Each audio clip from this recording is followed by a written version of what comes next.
Before we discuss fleets, soldiers, or technology, we must confront the fundamental flaw that doomed the Empire. It believed strength came from uniformity.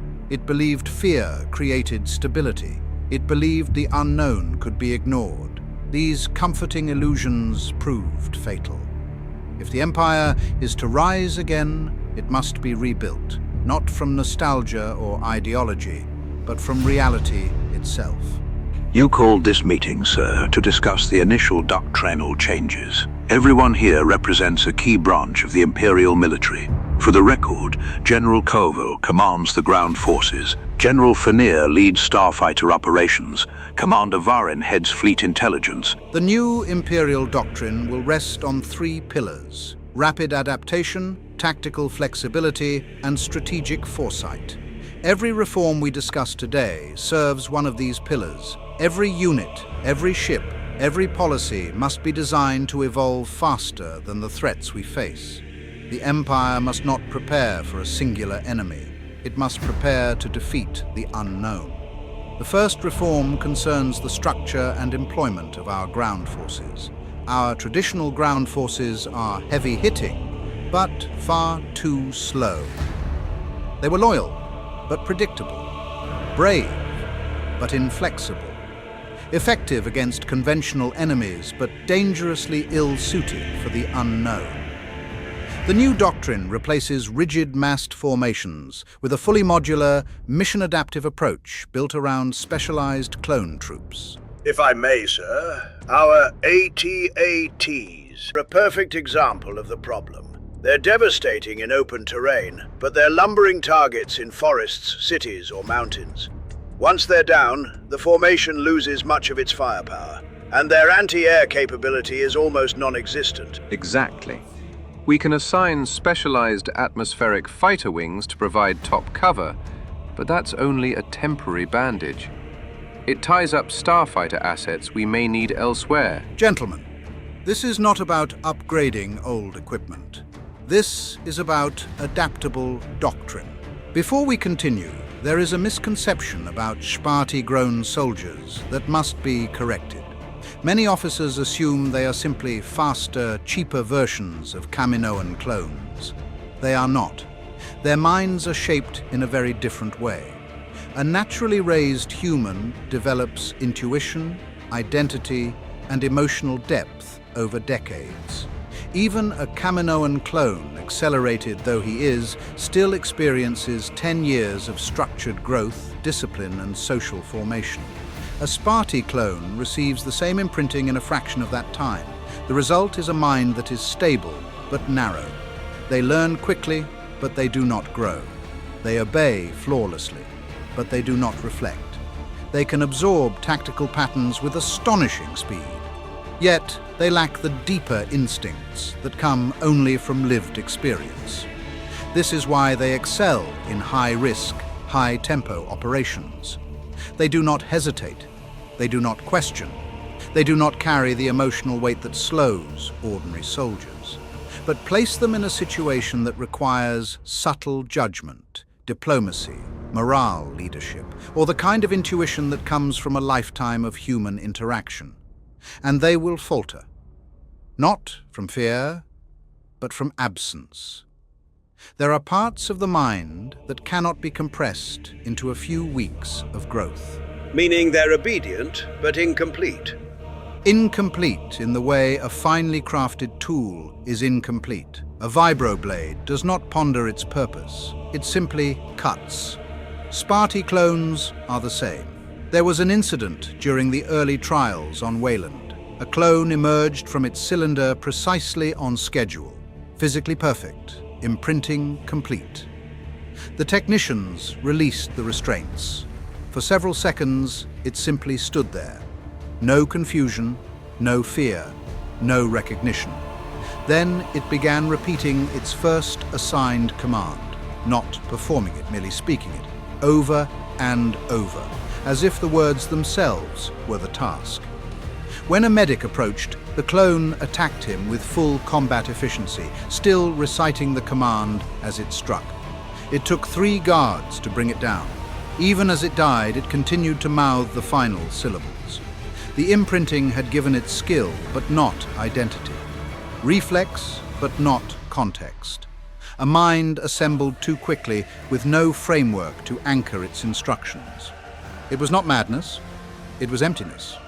Then their value lies in precision, not longevity. Precisely. They are reliable, replaceable, and best used where immediate execution matters more than long-term development. And the specialized variants? The Empire relied on too few. Snowtroopers, sandtroopers, scouts, useful but rigid. Once assigned, they remained locked into that role. This forced us to deploy standard stormtroopers or Imperial Army units into environments they were never trained for. The results were predictable and costly. Sparty cylinders solve this. Kaminoan growth requires a decade. Sparty growth requires 1 year. With Isalamiri suppression, we can reduce that to weeks. Weeks? Can that be sustained, sir? There will be wastage. Some units will be terminated upon emergence. A necessary sacrifice, sir. Threats do not wait 10 years. Sparty technology gives us the speed and volume we require. Given their expendability, we might consider limited non-human auxiliaries, species with natural advantages. Rhodian scouts, Corran marines, Verpine technicians, under strict conditioning and oversight. Capability is the only true measure of worth. The old Empire's fixation on human purity was an indulgence we can no longer afford. It would be unprecedented. The Army has never trusted aliens with frontline roles, but based on my experience with Wookiees, I can't deny the logic. If even a single Wookiee detachment had guarded the Endor bunker, the rebels would never have reached it. The Ewoks wouldn't have stood a chance. Exactly. The Empire lost at Endor because it deployed the wrong troops for the terrain. Under the new doctrine, such failures will not occur. Wookiees are an extreme example. The species need to be suitable for cloning and loyalty imprinting. Yes, sir. One of the most important changes concerns decisive battle and tactical withdrawal. The Empire's obsession with holding ground at all costs led to unnecessary losses. A retreat is not weakness. It is repositioning. It is information. It is survival. This has happened too many times for me to count, sir. A decisive battle must occur at a place and time of our choosing, never the enemy's. Too many Imperial commanders were predictable. Hostile forces exploited that. We will no longer sacrifice forces to preserve pride. We must operate inside the enemy's decision cycle. Every commander, from fleet captain to platoon leader, will be trained to observe, orient, decide, and act before the enemy can respond. We saw this during the TIE Defender trials. Pilots who acted independently dominated every engagement. Those who waited for central command were destroyed. Exactly. Clear intent will be given. Subordinates will execute with initiative. Those who cannot adapt will be replaced. That will require a cultural shift. Then we will shift it. And intelligence integration, sir? Fragmented intelligence is obsolete. Every vessel, fighter, ground unit, and probe will feed real-time data into a unified tactical net. Recon times will provide system-wide early warning. Defender sensor suites will supply high-resolution targeting, one living picture of the battle space. Fleet intelligence could finally anticipate enemy movements instead of reacting to them. Knowledge is tempo. The commander with the clearest understanding of the battlefield holds the initiative. Communications and processing will need upgrades. Then see to it. And fleet structure? The old preset battle groups are finished. We will assemble modular mission-tailored task forces, an interdictor, a defender squadron, a company of specialized clones, recon drones, logistics vessels, built for the exact threat, then disbanded and reconfigured for the next. Coordination will be difficult. Then we will master it. Ground forces could deploy only what they need. No more, no less. Precisely. Every task force will be a scalpel, not a sledgehammer. And strategy. The old doctrine sought decisive battles of annihilation. That is obsolete. We will strike supply lines, command nodes, hyperspace routes, morale, rendering enemy forces irrelevant without direct engagement. Defenders could cripple infrastructure deep behind enemy lines. Clone units could seize key terrain before the enemy reacts.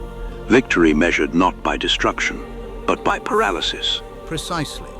We will use the minimum force necessary to create the maximum strategic disruption. The old empire asked, how many ships did we destroy? We will ask, how completely have we made the enemy unable to fight? One well-timed feint, one severed supply line, one moment of engineered panic. These will become our most powerful weapons. These reforms are not suggestions. They are the foundation of a new Imperial Doctrine, one built not on nostalgia or fear, but on reality. We will no longer fight as the old Empire did, rigid, predictable, and blind to anything beyond our own expectations.